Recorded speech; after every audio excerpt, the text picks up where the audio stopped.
یہ سب کے لیے ایک جیسا ہے، انصاف ہوگا سب کے ساتھ۔ تو آپ لوگوں نے کبھی بھی یہ نہیں سوچنا کہ میرے گناہ بہت زیادہ ہیں اور اللہ کی رحمت کے مقابلے میں جو ہے میں دعا کروں یا نہ کروں۔ اللہ کہتا ہے میری رحمت سے مایوس مت ہونا، میں تو گناہوں کو بخش دیتا ہوں، میں تو بڑا ہی غفور و رحیم ہوں۔ یہ آیت جب بھی میں پڑھتا ہوں نا مجھے تسلی ہو جاتی ہے، اس کے بعد میں ایک بار کہتا ہوں کہ میرے اللہ تو بڑا غفور و رحیم ہے، میرے تمام گناہوں کو معاف کر دیں۔ میں اقرار کرتا ہوں اپنی تمام کوتاہیوں کا، تمام گناہوں کا، اے میرے رب تو مجھے معاف فرما۔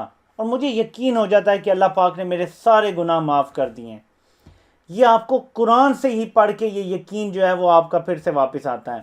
میں آپ کو ایک اور چیز بتا دوں، اکثر لوگ کہتے ہیں، اور میں کیونکہ بار بار قرآن پڑھتا رہتا ہوں، ترجمے سے مختلف لوگوں کے ترجمے پڑھتا رہتا ہوں، مختلف جو ہے وہ تفاسیر دیکھتا رہتا ہوں، بار بار پڑھنے کے باوجود میں آپ کو بتا رہا ہوں کہ ہر بار پڑھا اگر تو 3-4 مہینے اگر میں نے بیچ میں گیپ دیا تو پھر سے مجھے اپنے ایمان کو تازہ کرنے کے لیے جب میں دوبارہ قرآن پڑھتا ہوں تو دوبارہ ایمان تازہ ہو جاتا ہے۔ قرآن یہ نہیں ہے کہ آپ نے ایک بار پڑھ لیا یا آپ کو مور اور لیس پتہ ہے یہ جو میں آپ سے باتیں کر رہا ہوں، تو مطلب جی ہمیں تو پتہ ہی باتیں۔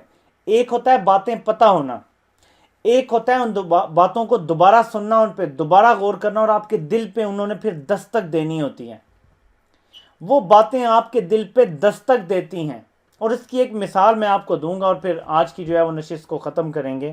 اللہ پاک ارشاد فرماتے ہیں سورہ جن میں، اے نبی کہو کہ میری طرف وہی بھیجی گئی ہے کہ جنوں کے ایک گروہ نے جب یہ قرآن سنا پھر اپنی قوم میں جا کر کہا ہم نے ایک بڑا ہی عجیب قرآن سنا ہے جو راہ راست کی طرف رہنمائی کرتا ہے، اس لیے ہم اس پر ایمان لے آئے اور اب ہم ہرگز اپنے رب کے ساتھ کسی کو شریک نہیں کریں گے۔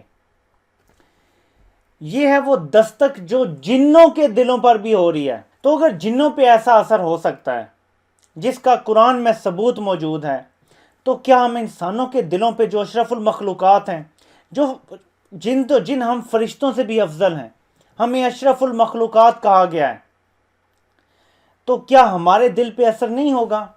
اثر ہوگا۔ ہم جتنی بار سنیں گے اتنا اثر ہوگا۔ قرآن میں یہ تاثیر ہے، میں آج آپ کو ایک اپنے ذاتی تجربے سے بتاتا ہوں کہ یہ دل ہے، دنیا کی میل اس پہ آ جاتی ہے۔ جب بھی آپ کو لگے کہ آپ کے دل پہ میل آ رہی ہے، قرآن کی تلاوت جو کریں آپ وہ اونچی آواز میں کریں، یعنی ایسی آواز جو آپ کے اپنے کانوں میں آئے۔ ایک ہوتا ہے لوگ آرام سے بیٹھ جاتے ہیں اور انگلی پھیر کے قرآن ناظرہ پڑھ لیا، یا ہلکی آواز نہیں، اتنی آواز ہو جیسے میں ابھی بات کر رہا ہوں آپ کے ساتھ، اتنی آواز میں آپ تلاوت کریں تاکہ آپ کی اپنی سماعت سے ٹکرائے، آپ کے دل پہ اس کا اثر ہو۔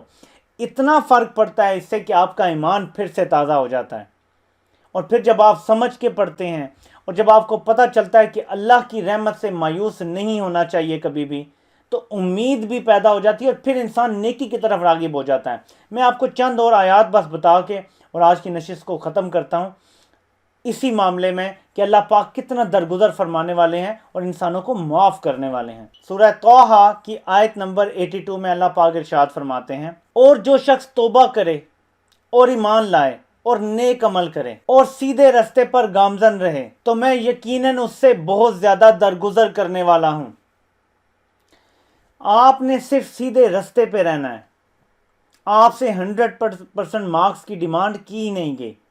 آپ سیدھے رستے پہ چلیں، اس میں کئی بار آپ گریں گے، کئی بار لڑکھڑائیں گے، لیکن پھر ساتھ ہی معافی مانگ لیں۔ اللہ پاک اس میں بھی وعدہ کر رہے ہیں کہ میں بہت ہی درگزر کرنے والا۔ درگزر کی نوبت کب آئے گی؟ آپ گناہ گار ہیں تو درگزر کی نوبت آئے گی، اگر آپ ہیں ہی نیک تو درگزر کیا کرنا؟ ایک اور امید۔ پھر نیکسٹ آپ کو بتاتا ہوں، سورہ نساء کی آیت نمبر 110 میں اللہ پاک کا ارشاد ہے، تو جو شخص کوئی برائی کرے یا اپنی جان پر ظلم کرے اور پھر توبہ استغفار کر لے، یعنی استغفار کر لے، اس کے بعد اللہ سے معافی مانگ لے اپنے گناہوں کی، تو اللہ پاک کو بخشنے والا اور بہت مہربانی کرنے والا پائے گا۔ اب یہاں سے آپ اندازہ کر لیں کہ اللہ پاک ہمیں بار بار قرآن میں کہتے ہیں جتنے مرضی گناہ ہو گئے ہیں معافی مانگ کے میری طرف آ جاؤ۔ تو اللہ پاک تو انسان کے ساتھ ہی بڑی مہربانی والا معاملہ کرتے ہیں۔ ایک سیکنڈ کے لیے بھی یہ مت سوچئے گا کہ میں بہت گناہ گار ہوں اور میری بخشش کا آپ کوئی ذریعہ نہیں ہے۔ اللہ پاک بخشنے والے مہربان ہیں۔ ناظرین، آپ سے انشاءاللہ تعالی یہ سلسلہ اسی طرح جڑا رہے گا۔ کوشش کریں گے کہ آپ کو اللہ کی رحمت کے بارے میں بتاؤں، اور اس کے بعد انشاءاللہ تعالی جیسے جیسے آگے بڑھتے جائیں گے، جہاں قرآن میں واضح احکامات ہیں وہ آپ کو بتاؤں گا، اور جہاں قرآن کے احکامات کو احادیث کے ساتھ ملا کے ہمیں سمجھنا ہے، وہاں پہ میں احادیث مبارکہ کو بھی انشاءاللہ تعالیٰ ساتھ شامل کروں گا، اور آپ کے ساتھ یہ نشست انشاءاللہ اب جاری رہے گی، اور کوشش کروں گا کہ روزانہ جو ہے وہ ایک ویڈیو اپلوڈ کرتا رہوں۔ آپ کی حوصلہ افزائی کا بہت بہت شکریہ۔ ہم نے مل کے اللہ کے قریب ہونے کی ریاضت کرنی ہے، ہم نے مل کے دین کو سیکھنے کی کوشش کرنی ہے۔ وآخر دعوانا ان الحمدللہ رب العالمین۔